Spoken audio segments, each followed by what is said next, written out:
Hi everyone and welcome to a new video. I have one of my favorite molds ready, the Graceful Lines mold from Molds and Shapes, and I've already painted a part with the pigment.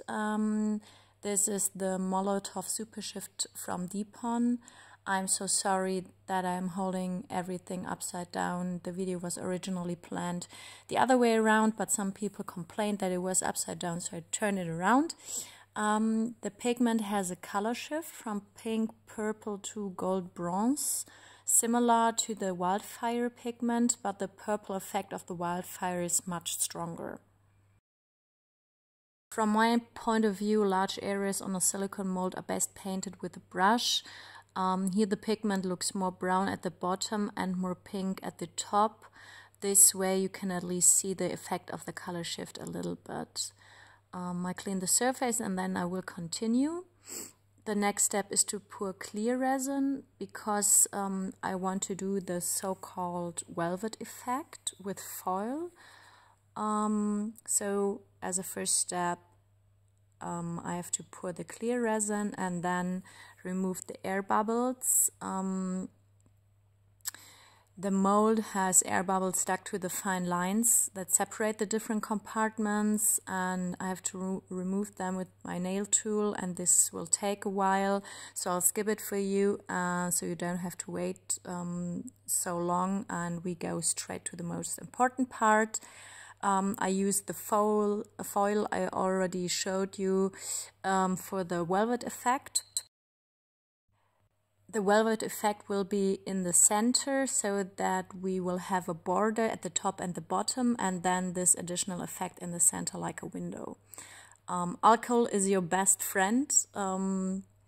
I use isopropanol spray. Unfortunately, I didn't spray the foil beforehand, which would have made more sense because then there wouldn't be so many air bubbles under my foil. I'm now trying to get as few air bubbles as possible onto the surface, but that's not so easy, so it's best to spray a little alcohol onto the surface first.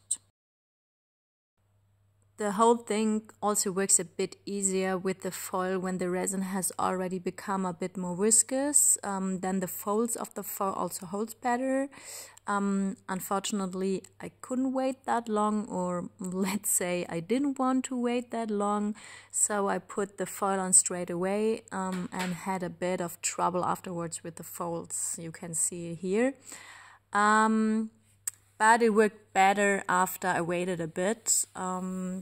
You can arrange the folds however you like, but take special care at the edges so that the resin doesn't run over them.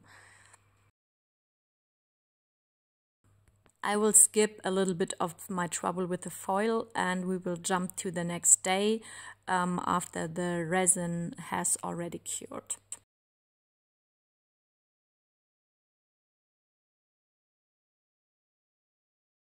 "24 hours have passed and the resin has cured, so the foil can come off.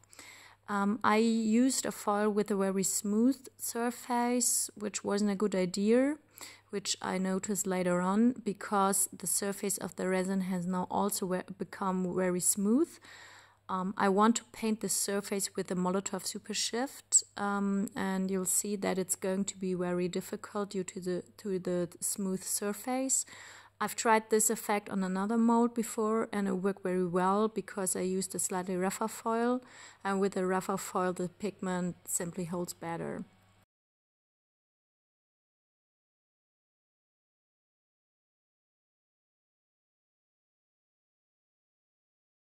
You see, I first tried it with my brush and I was a bit confused. The pigment didn't stick to the surface at all. I tried it back and forth. I thought it would be better with a makeup sponge, but it didn't stick either. And then I thought maybe I could breathe on the surface, and that was actually the solution to the problem. A little moisture on the surface and the pigment started to adhere better, but it took me ages to paint the surface.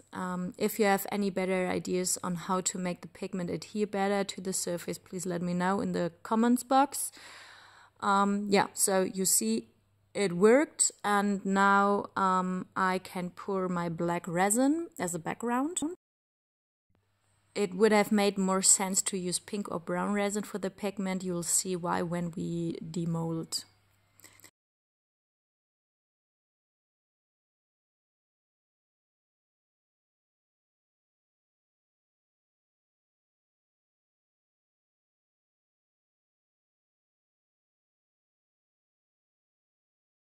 It's been 24 hours and now we can demold the resin.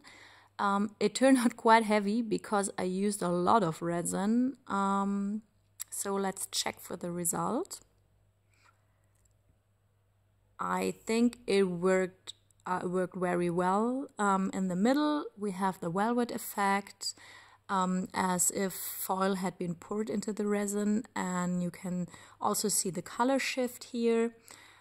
I really like this combination because it's like a window in the resin. So there's a small part where here you can see it, and in this area the pigment is missing, and we see the black resin, which is why I should have used a different color, for example pink or brown. But overall I think the result is very nice.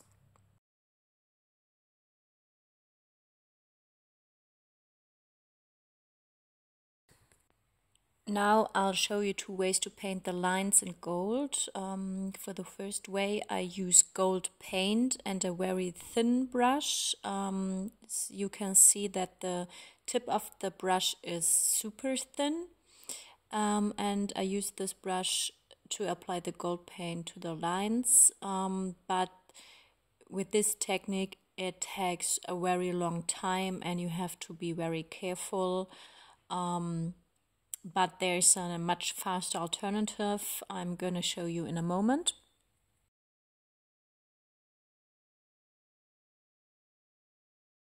For the second way, I ordered small bottles on Amazon. I'll show you these in a second. And with these little bottles, it is much easier to paint the lines.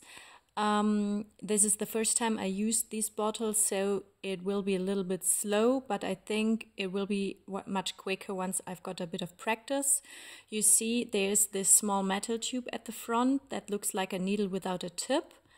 And so first I have to squeeze out the air, and then I can use it to paint the lines, and you see it is much faster. And these little metal tips are available in different thicknesses. Perhaps I should have used a slightly thinner one here, but as you can see, it's working and it's much quicker than using a brush.